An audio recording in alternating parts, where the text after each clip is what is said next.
एखन अहाँ सब सुन रहल छी सुगम संगीत रिकॉर्डिंग स्टूडियो के माध्यम से।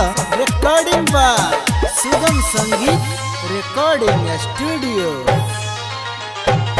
कोना क जीबो हम गे तू द क जेबही, गम गे कोना क जीबो हम गे तू द क जेबही, गम गे इतने बता दे रहबे कोन देश में, तोरा गाँव ये बौ पगला के भेष में, हम मिले ये बौ पगला के भेष में।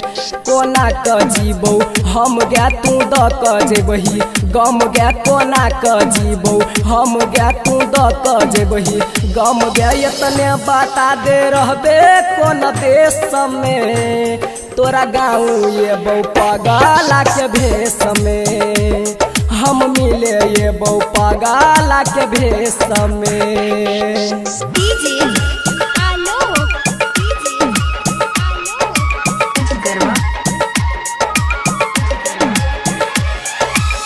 मार लेबो चाकू दिल में हाथ लेबो चीर गे, तोरा खातिर बन जबो गोरिया फकीर गे, गोरिया फकीर गे।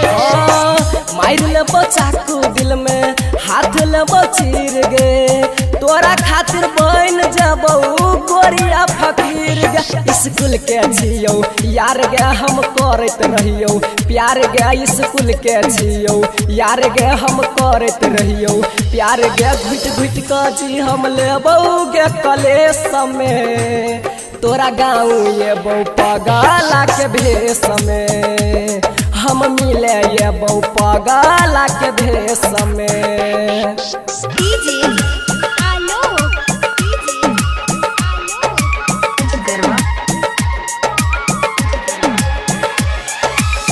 खैने छले क्रिया तो देने छले आस गे, चल जबी जान हमार तोर कभी विश्वास गे, तोर कभी विश्वास गे। हाँ खैने छले क्रिया तो देने छले आस गे, चल जबी जान हमार तोर कभी विश्वास गे। राजवीर कहै छौ जान गे तो ही छले पा, रान गे मनीष कहै छौ जान गे तो ही छले पा, रान गे गायक रमेश फंसतौ बड़का केस में, तोरा गाँव ये बौ पगला के भेष में, हम मिले ये बौ पगला के भेष में।